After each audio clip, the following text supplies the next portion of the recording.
एक देश एक चुनाव यानी वन नेशन वन इलेक्शन पर पूर्व राष्ट्रपति रामनाथ कोविंद की अध्यक्षता वाली कमेटी ने आज अपनी रिपोर्ट राष्ट्रपति द्रौपदी मुर्मू को सौंप दी है। ये रिपोर्ट 18,626 पेज की है। इस दौरान केंद्रीय गृह मंत्री अमित शाह भी मौजूद रहे। कमेटी का गठन 1 सितंबर 2023 को हुआ था। करीब 191 दिनों की रिसर्च के बाद कमेटी ने अपनी रिपोर्ट राष्ट्रपति को सौंप दी है। रामनाथ कोविंद कमेटी ने स्थानीय निकाय, विधानसभा और लोकसभा चुनाव कराने के लिए एकल यानी साझा मतदाता सूची बनाने का सुझाव दिया है, क्योंकि लोकसभा और विधानसभा चुनाव के लिए अलग वोटर लिस्ट तैयार की जाती है।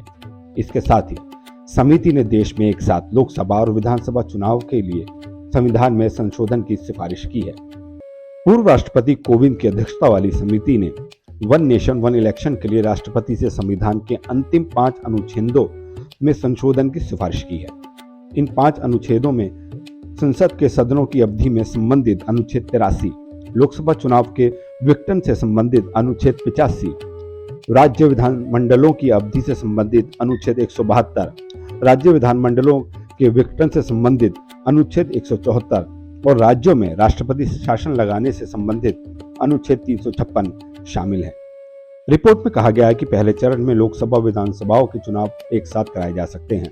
इसके बाद 100 दिन के अंदर दूसरे चरण में स्थानीय निकायों के चुनाव किए जा सकते हैं। समिति की रिपोर्ट के मुताबिक लोकसभा, विधानसभा और पंचायत चुनाव को एक साथ कराने को लेकर ज्यादातर राजनीतिक दल सहमत हैं। समिति ने एक राष्ट्र एक चुनाव के लिए सरकार गिरने की स्थितियों पर एक साथ चुनाव कराने की व्यवस्था कायम रखने की अहम सिफारिशें की हैं। इसके साथ ही जनप्रतिनिधित्व अधिनियम 191 के प्रासंगिक प्रावधानों में संशोधन की भी सिफारिश की गई है। समिति का मानना है कि उसकी सभी सिफारिशें सार्वजनिक डोमेन में होनी चाहिए, लेकिन इसको लेकर फैसला सरकार ही करे। कमेटी ने अपनी रिपोर्ट में बताया कि 47 राजनीतिक दलों में से 32 ने वन नेशन वन इलेक्शन का समर्थन किया, जबकि 15 दलों ने इसका विरोध किया है।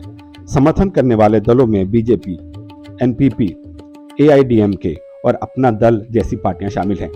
वहीं विरोध करने वाली पार्टियों में कांग्रेस, आम आदमी पार्टी, सपा, टीएमसी और बीएसपी जैसे दल हैं।